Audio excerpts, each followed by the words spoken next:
এখানে একটা কথা বলে রাখা উচিত, আরবিতে বিজোন শব্দের ব্যাখ্যা হইল 3 থেকে 9 পর্যন্ত সংখ্যাকে বিজোন বলা হয়। হযরত আবু বকর সিদ্দিক রাদিয়াল্লাহু আনহু এই সংখ্যাটা মনে রেখে উবাইয়ের সাথে বারবার তিনি কথা বলছেন আর বলছেন ও চিরেই অল্প বছরের ভিতরে আবার রোমকরা বিজয় লাভ করবে। এরকম যখন বারবার বলছেন, এক পর্যায়ে উবাই বলল মাশাআল্লাহ, আলহামদুলিল্লাহ বলুন। আমাদের প্রিয় ব্যক্তিত্ব আমার বড় ভাই হযরতুল আল্লাম মাওলানা জুবাইর আহমদ আনসারী দামাত বারকাতুহুম এসে আপনাদের মাদ্রাসায় উপস্থিত হয়ে গেছে। দীর্ঘদিন অসুস্থ ছিলেন, আপনারা জানেন। এই অসুস্থ অবস্থায় কথা বলা সম্পূর্ণ নিষেধ। এরপরেও আপনাদের মহব্বতে মায়ায় সিলেটবাসীর সেই নজিরবিহীন ভালোবাসায় সিক্ত হয়ে এই অসুস্থ অবস্থা সত্ত্বেও ডেলি 2-3টা করে ওনার প্রোগ্রাম হচ্ছে।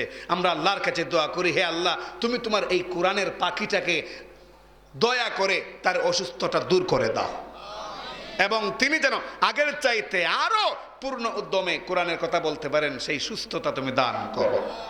যথা সময়ে আনসারী সাহেব দামাত বারকাতুহুম আপনাদের সামনে এসে উপস্থিত হয়ে যাবেন ইনশাআল্লাহ।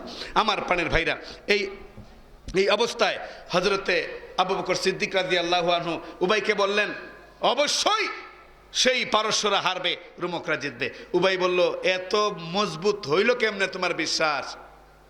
তাহলে এক কাম করো, বাজি ধরো, বাজি। আবু বকর সিদ্দিক রাদিয়াল্লাহু আনহু বললেন, কেমনে? তুমি বাজি ধরো, কয় বছর নির্ধারণ করো, এই নির্ধারণ করে তুমি বলো, যদি আমাদের পারস্যরা জিতে তাহলে আমাকে কি দিবা, আমিও বলবো তোমাদের রোমকরা জিতলে আমি কি দিব। হযরত আবু বকর বললেন, ঠিক আছে, ধরো বাজি। সুবহানাল্লাহ বলবেন না? বাজি ধরো। ধরা হইল বাজি।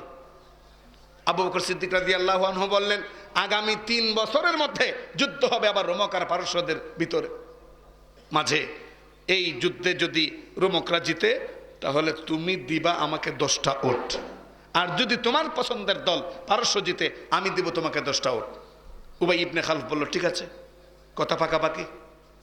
হযরতে আবু বকর সিদ্দিক রাদিয়াল্লাহু আনহু এইখানে কথা পাকাপাকি করে চলে গেলেন আল্লাহ রাসূলের দরবারে সংবাদটা দেওয়ার জন্য। ইয়া রাসূলুল্লাহ, এইভাবে কাফির মুশরিকদেরকে আমি বললাম কোরআনে সূরা রুম নাজিল হয়েছে। এই সূরা রুমের মধ্যে আল্লাহ পাক রব্বুল আলামিন বলেছেন আবার রোমকরা বিজয় লাভ করবে। ওরা বিশ্বাস করতে চায় নাই, এক পর্যায়ে বাজির কথা বলেছে। আমিও তাদের কথায় রাজি হয়ে গেছি। আগামী 3 বছরের মধ্যে যুদ্ধ হবে। রোমকরা যদি বিজয় লাভ করে উবাই আমাকে দিবে 10টা উট, আর যদি পারস্য বিজয় লাভ করে আমি দিব 10টা উট। ইয়া রাসূলুল্লাহ, আমার বাজি ঠিক আছে নি? নবীজি বললেন, তোমার বাজি ঠিক আছে, তোমার বাজি ঠিক আছে, কিন্তু যে সময় নির্ধারণ করছো ওইটা তো ঠিক হয় নাই। আল্লাহ তো বেজবান শব্দ বলছেন 3 থেকে 9 পর্যন্ত, তুমি 3 বছর নির্ধারণ করলে কেন? ইয়া রাসূলুল্লাহ, আমি এখন কি করব? যাও, তুমি চলে যাও আবার কাফেরদের মজলিসে গিয়ে বলো আমার সময়টা একটু বাড়াতে হবে, 3 থেকে 9 নিতে হবে। আবু বকর সিদ্দিক রাদিয়াল্লাহু আনহু আবার চলে গেলেন কাফেরদের মজলিসে। উবাইকে ডেকে বললেন, বাজি যে ধরছি এটা ঠিক আছে, কিন্তু 3 থেকে 9, 3 বছর নয়, সময়টা বাড়াইয়া 3 থেকে 9 পর্যন্ত নিতে হবে। উবাই বলল, অসুবিধা নাই, সময় বাড়াইতে চাও বাড়াইতে পারবা, কিন্তু সময় বাড়লে উটের পরিমাণও বাড়বে। আবু বকর সিদ্দিক রাদিয়াল্লাহু আনহু বললেন, তাহলে কতটা উট চাও? উবাই বলল, 100 উট দিবা। সময় হলো 9 বছর, এর ভিতরে যুদ্ধ হবে। যদি রোমকরা জিতে আমি দিব 100 উট তোমাকে, আর যদি পারস্যরা জিতে তুমি দিবা আমাকে 100 উট। আবু বকর সিদ্দিক রাদিয়াল্লাহু আনহু বলেন, 100 কেন বেটা, 1 কোটি ধর, 1 কোটি ধর। আমি বিশ্বাস করি, আমি মুসলমান, আমি বিশ্বাস করি আমার আল্লাহ যা বলেন কখনো মিথ্যা হতে পারে না, ঠিক কিনা? আল্লাহ যখন বলছেন রোমকরা বিজয় লাভ করবে 9 বছরের মধ্যে, রাসূল ব্যাখ্যা করেছেন বিজুনের 3 থেকে 9, তাহলে 100 নয়, 1 কোটি নয়, 10 কোটি ধর, কোনো অসুবিধা নাই, আমার তো লস নাই, পাইমু তো আমি নিজেই। কি পরিমাণ ইমানের বিশ্বাস ছিল! আজকে কেন নির্যাতিত নিপীড়িত মুসলমানেরা দিকে দিকে লাঞ্ছিত? কারণ একটাই, মুসলমানদের ইমান দুর্বল হয়ে গেছে। আরো জোরে বলতে হবে, ঠিক কিনা? শাইখে বিশ্বনাথী দামাত বারকাতুহুমের কাছে আসলে বলে এক কথা, দলের কাছে গেলে বলে আরেক কথা। ইমাম সাহেবের কাছে আসলে বলে এক কথা, নিজের বসের কাছে গেলে বলে আরেক কথা, এই দ্বিমুখী নীতি মুনাফিকদের নীতি, এই মুনাফিকদের নীতি মুসলমানদের কাছে যখনই বৃদ্ধি পেতে শুরু করেছে, সেই দিন থেকে মুসলমানরা গোটা দুনিয়ায় লাঞ্ছিত, বঞ্চিত, অপমানিত হচ্ছে। বলুন ঠিক কিনা? বাজি হয়ে গেল, আমি শেষ করে দিচ্ছি। বাজি হয়ে গেল 100 উট, ঠিক আছে। এই ঘটনা কিন্তু হিজরতের 7 বছর আগে। কয় বছর আগে? হিজরতের 7 বছর আগে এই ঘটনা ঘটলো, বাজির ঘটনা। ইতিমধ্যে আল্লাহ পাক বললেন, হে নবী মুহাম্মদ সাল্লাল্লাহু আলাইহি ওয়াসাল্লাম, ইসলাম নামক এই বৃক্ষের চারা এই মুহূর্তে মক্কার ভূমিতে রোপণ করার জন্য যেই রকম যতটুকুন উর্বরতার প্রয়োজন, এতটুকুন উর্বর এখনো হয় নাই মক্কার মাটি। সুতরাং এই মুহূর্তে ইসলাম নামক বৃক্ষের গোড়ায় পূর্ণরূপে মক্কায় পানি না ঢেলে একটু কষ্ট করে হিজরত করে চলে যাও মদিনায়, তোমার সাহাবীদেরকে পাঠিয়ে দাও মদিনায়। মদিনায় গিয়ে ওই ইসলাম নামক বৃক্ষের ছোট্ট চারাটা রোপণ করার সাথে সাথে পাতা পল্লবে সুশোভিত হয়ে গোটা দুনিয়ায় আলো ছড়াবে। চলে যাও মদিনায়। হিজরতের ঘোষণা আসলো। রাসূল করিম সাল্লাল্লাহু আলাইহি ওয়াসাল্লাম বললেন সাহাবায়ে কেরামকে, তোমরা আস্তে আস্তে মদিনার দিকে যাওয়া শুরু করো। সাহাবায়ে কেরাম যাওয়া শুরু করলেন। উবাই ইবনে খালফ একদিন আবু বকরের কাছে আসলো এই মুহূর্তে, বলল, হে আবু বকর সিদ্দিক রাদিয়াল্লাহু আনহু, আগে তো রাস্তাঘাটে প্রায় মুসলমান দেখা যাইতো, এখন মক্কার রাস্তাঘাটে বেশি মুসলমান দেখা যায় না, মনে হয় মুসলমানরা মক্কা ছাড়তে শুরু করেছে। না জানি রে বাবা, তুমি কোন দিন চলে যাও, তাহলে আমার 100 উট দিব কে? এক কাজ করো, জামিন নির্ধারণ করো, ওই জামিন থাকবে উপস্থিত মক্কায়। যদি আমার পছন্দের দল 9 বছরের ভিতরে যদি জিতে, তাহলে তোমার পক্ষ থেকে নির্ধারিত জামিন যেন আমাকে 100 উট দেয়া দেয়। আর আমিও আমার ছেলেকে জামিন রাখলাম, যদি আমি মারা যাই কিংবা কোথাও চলে যাই, আমার ছেলে আমার পক্ষ হইয়া 100 উট পরিশোধ করবে যদি পারস্যরা হারে। হযরত আবু বকর সিদ্দিক রাদিয়াল্লাহু আনহু বললেন, তোমার কথা ঠিক আছে। ডাক দিলেন, হে আব্দুর রহমান। আবু বকর সিদ্দিক রাদিয়াল্লাহু আনহুর ছেলে আব্দুর রহমানকে ডাক দিলেন। হযরত আব্দুর রহমান রাদিয়াল্লাহু আনহু তিনি আসলেন। আসার পরে আমার প্রাণের ভাইরা, হযরত আবু বকর সিদ্দিক রাদিয়াল্লাহু আনহু বললেন, এই উবাইর সাথে আমার এরকম বাজি হয়েছে, তোমাকে জামিন রাইখা গেলাম, যদি আমাদের রোমকরা হারে তাহলে আমার পক্ষ থেকে তুমি 100 উট দেয়া দিবা, এতে আমি দুনিয়ায় থাকি বা মক্কায় না থেকে অন্য কোথাও থাকি, তুমি এই কাজটা করবা। এই জামিন রেখে হযরত আবু বকর সিদ্দিক রাদিয়াল্লাহু আনহু নবীজির সাথে হিজরত করে চলে গেলেন মদিনায়। মদিনা যাওয়ার দ্বিতীয় বর্ষে আল্লাহর কি মানসা, 313 জনের নিরস্ত্র বাহিনী, 1000 মক্কার কাফের বাহিনী যারা ছিল অত্যাধুনিক তখনকার সময়ের অস্ত্রশস্ত্রে সুসজ্জিত, এদের সাথে যুদ্ধ বাঁধলো বদরের ময়দানে। বলুন সুবহানাল্লাহ। কোথায় যুদ্ধ বাঁধলো? বদরের ময়দানে। এই বদরের ময়দানে যুদ্ধ বাঁধলো 313 জন, অস্ত্র নাই ঠিক মতো। রাসূল করিম সাল্লাল্লাহু আলাইহি ওয়াসাল্লাম বদর প্রান্তরের এক কর্নার একটু উঁচু জায়গায় হযরত আবু বকর সঙ্গে ছিলেন। এই মুহূর্তে তিনি আল্লাহর কাছে হাত তুলে বললেন, আল্লাহ, যারা ছিল মুসলমান সবগুলিকে আমি মদিনা থেকে নিয়ে এসেছি বদরের ময়দানে, যদি এরা ধ্বংস হয়ে যায় তোমার কালেমা উচ্চারণ করার লোক থাকবে না। অতএব তুমি দয়া করে আমার এই দলকে তুমি বিজয়ী করো, এই দলকে হেফাজত করো। আল্লাহ পাক বললেন, হে নবী মুহাম্মদ সাল্লাল্লাহু আলাইহি ওয়াসাল্লাম, চিন্তার কোনো কারণ নাই, স্পেশাল ফোর্স 5000 আসমান থেকে দাঙ্গা ফেরেশতা পাঠিয়ে দিছি।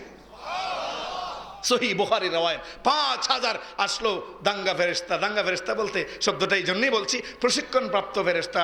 এরা যখন এসেছে, হাদিসের কিতাবের মধ্যে আসছে, সাহাবায়ে কেরাম লক্ষ্য করে দেখেন, হঠাৎ করে একটা কাফেরের গলা পড়ে যায়, হঠাৎ করে হাতটা কেটে পড়ে যায়, হঠাৎ করে পাছার মধ্যে লাথি খেয়ে সামনে চলে যায়। সাহাবায়ে কেরাম বললেন, ইয়া রাসূলুল্লাহ, কোনো মানুষ দেখি না, কিন্তু উপর্যুপরি খালি উত্থ মাধ্যম দেখতেছি। নবী, যেটা কেমনে হচ্ছে? আল্লাহ রাসূল বললেন, হ্যাঁ, তোমরা তো টের পাচ্ছ না, আল্লাহর পক্ষ থেকে স্পেশাল বাহিনী এসেছে। বিজয় মুসলমানদের নিশ্চিত। মুসলমানরা বিজয় লাভ করলো, 70 জন কাফেরকে হত্যা করে ফেললো, 70 জনকে গোলামের মতো বেঁধে মদিনায় নিয়ে আসলো, বাদ বাকি যা ছিল কুকুরের শেয়ালের মতো পালাইলো জীবন লইয়া। বিজয় কাদের আসলো? মুসলমানদের আসলো বদরের ময়দানে। অপরদিকে এই বছরেই, একই বছরে আবার রোম আর পারস্যের মধ্যে যুদ্ধ বাঁধলো। বলুন সুবহানাল্লাহ। ওই যুদ্ধে দেখা গেল আল্লাহ পাকের কালাম সত্যে প্রমাণিত হলো, রোমকরা বিজয় লাভ করলো, পারস্যরা হারলো। হযরত আবু বকর মদিনায় এসে বললেন, ইয়া রাসূলুল্লাহ, বাজির কথা কি আপনার মনে আছে? দৌড়ছিলাম যে উবাইয়ের সাথে, এখন তো পারস্যরা হারছে, আমাদের রোমকরা জিতছে, আপনি অনুমতি দিলে আমি একটু মক্কায় যাব। রাসূল বললেন, যাও, অনুমতি দেওয়া হলো, তুমি ওই বাজির উট নিয়ে আও। চলে গেলেন হযরত আবু বকর সিদ্দিক রাদিয়াল্লাহু আনহু মক্কায় গিয়া দেখেন উবাই এর আগেই জাহান্নামে গেছে, নাই মারা গেছে।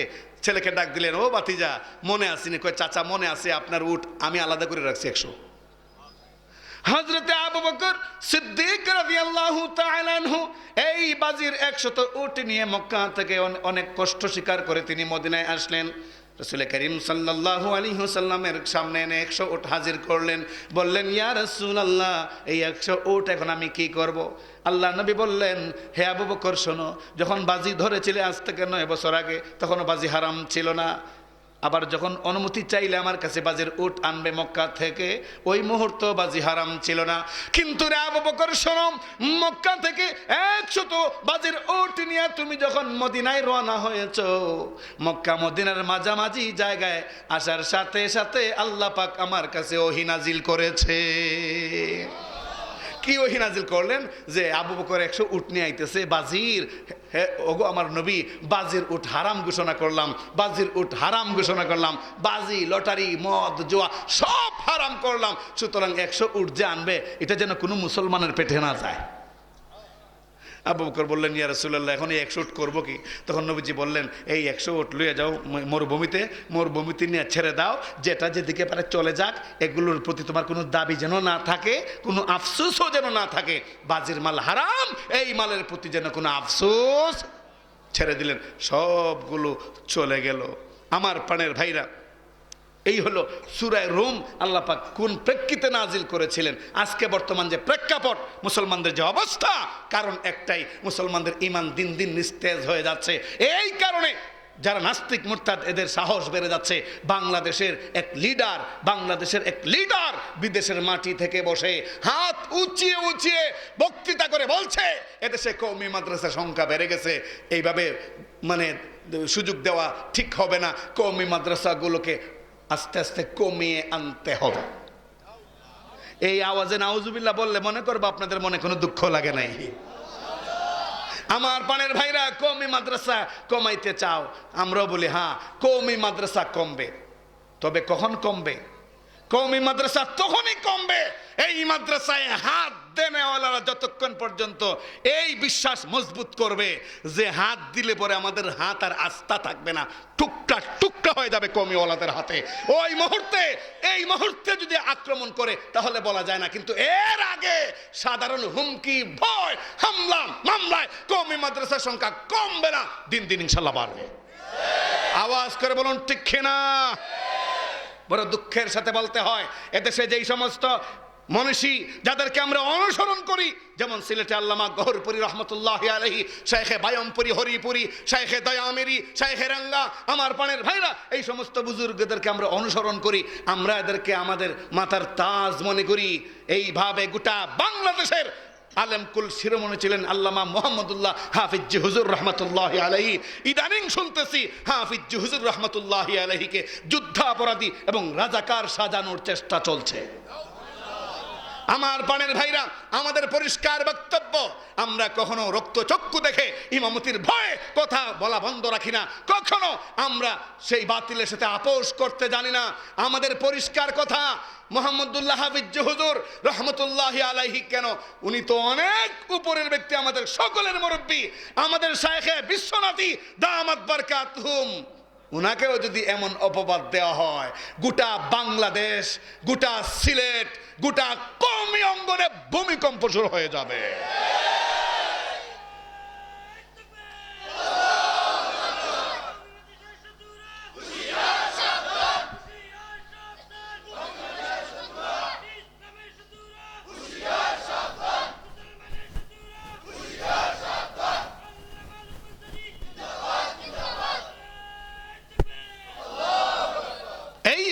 মাদ্রাসায় যারা হাত দিবে, হাত দেওয়ার আগে পরিষ্কার জেনে রাখো, আমরা ডাইল খাইতে পারি, পাতলা ডাইল, আমরা লজিঙ্গা খাইতে পারি, আলহামদুলিল্লাহ, আমাদের লজিং মাস্টাররাও আমাদের মতো রাসূল প্রেমিক। আমরা পাতলা ডাইল খাইতে পারি, কাপড় চোপড় খুব মজবুত পরিধান করতে না পারি, কিন্তু একবার হাত দিয়া দেখো, যত মজবুত হাতই হোক না কেন, ভেঙ্গে চুরমার করে আবার তোমাদের পেটে ঢুকাই দেওয়া হবে ইনশাআল্লাহ। তবু এদেশে কওমি মাদ্রাসার বিরুদ্ধে একটা কথা বলার সুযোগ কাউকে দেওয়া হবে না। কওমি মাদ্রাসা আছে, কওমি মাদ্রাসা থাকবে, কিয়ামত পর্যন্ত কওমি মাদ্রাসা থাকবে, একটা ইটকেও কেউ সরাতে পারবে না ইনশাআল্লাহ। আমি জানতে চাই আতাপুরের মুসলমানদের কাছে এই জামিয়া ইসলামিয়া মিফতাহুল উলুম আতাপুর মাদ্রাসা কিয়ামত পর্যন্ত টিকে থাকুক, চান আপনারা? আসলে চান? দেখি কে কে চান না, নামান নামান হাত নামান। আপনাদের মনোযোগ আকর্ষণ করলাম, এটা একটা ব্যতিক্রম ধর্মী পন্থা, এর মাধ্যমে হুশ বেহুশের মধ্যে একটা খেয়াল করা যায়। আমার পানের ভাইরা, এইটা কিয়ামত পর্যন্ত থাকুক আপনারা চান। যেহেতু আমিও এই মাদ্রাসা থেকে আস্তে আস্তে বড় হয়েছি, সমস্ত ওলামা কেরাম, আজকে যে আনসারী সাহেব আসবেন উনিও এই কওমি মাদ্রাসা থেকে বের হয়েছেন, আমাদের মুফতি সাহেব হুজুর দামাত বারকাতুহুম তিনিও কওমি মাদ্রাসা থেকে বের হয়েছেন, আপনাদের শেখ আল্লামা শেখে বিশ্বনাথী দামাত বারকাতুহুম তিনিও এই কওমি মাদ্রাসার ফসল। আল্লামা গহরপুরি রহমতুল্লাহি আলাইহি সহ শাইখুল হাদিস আল্লামা আজিজুল হক রহমতুল্লাহি আলাইহি, মুফতি আমিনী রহমতুল্লাহি আলাইহি, ফখরে বাঙ্গাল হযরত মাওলানা তাজুল ইসলাম রহমতুল্লাহি আলাইহি সহ সমস্ত ওলামায়ে কেরাম কিন্তু কওমি থেকে আল্লাহ পাক তাদেরকে বের করেছেন। এই সিলসিলা কিয়ামত পর্যন্ত যদি আমরা ধরে রাখতে পারি, এইভাবেই আমাদের ঈমান আর আমলকে হেফাজত করার জন্য আল্লাহ পাক যুগে যুগে দাঈ ইলাল ইসলাম, ইসলামের প্রতি আহ্বানকারী পয়দা করে দিবেন। ঠিক কি ঠিক না? তো যেহেতু মাদ্রাসার মাহফিল, আমাকে একটু অনুরোধও করা হয়েছে, অনুরোধ না করলেও আমি অবশ্যই দিকে একটু এই দৃষ্টি আকর্ষণ করতাম আপনাদের। খুব লম্বা চড়া সময় নয়, মাত্র 2-4 মিনিটের ভিতরে, কারণ অপর দিক থেকে আমার কাছে 10-11টা কলা এসে পড়ছে, ওই 2-4 মিনিটের ভিতরে আমার প্রাণের ভাইরা কয়েকটা হাত আমি দেখতে চাই যে হুজুর বর্তমান যুগে উহুদের ময়দান কায়েম হবে না, বদরের ময়দান কায়েম হবে না যে আমরা চাঁদা দিয়া যুদ্ধে শরিক হব, জেহাদে শরিক হব, তবে বর্তমান যুগে নাস্তিক মুরতাদ বিরোধী আন্দোলনের পুরোধা কওমি অঙ্গনকে টিকিয়ে রাখার সবচাইতে বড় বদরের যুদ্ধ, সবচাইতে বড় উহুদের যুদ্ধ, এই অভিপ্রায়ে এই আকাঙ্ক্ষা নিয়ে আমি মাদ্রাসা যেন কিয়ামত পর্যন্ত টিকে থাকে, এজন্য আমি ইনশাল্লাহ 10,000 টাকা করে এই মাদ্রাসায় দান করব, যেন আল্লাহ পাক এই দানের বরকতে আমার সমস্ত সম্পদে বরকত দান করেন এবং সম্পদকে দীর্ঘস্থায়ী করেন। ক্যান্সার আলসার থেকে আল্লাহ যেন আমাদেরকে পরিবারের সকলকে হেফাজত করেন। সর্বোপরি কবরস্থ মা বাবা আত্মীয় স্বজন ভাই বন্ধু যারা আছেন এদেরকে আল্লাহ যেন মাফ করেন। এই উদ্দেশ্যে আমি কয়েকটা হাত দেখতে চাই। মাত্র 10,000 টাকা করে আপনারা এই মাদ্রাসায় দান করবেন, যেই টাকা ব্যবহার করে ছাত্রদেরকে পড়ানো হবে, উস্তাদের বেতন দেওয়া হবে এবং এই মাদ্রাসা চলবে। আর মদিনার রাসূল সাল্লাল্লাহু আলাইহি ওয়াসাল্লামের পবিত্র রওজায়ে আতহারে এই সুসংবাদ আল্লাহ পাক পৌঁছায় দিবেন ইনশাআল্লাহ। দেখি সর্বপ্রথম একটা হাত তোলেন যে হুজুর আমি 10,000 টাকায় ইনশাআল্লাহ এই আতাপুর মাদ্রাসায় দান করব।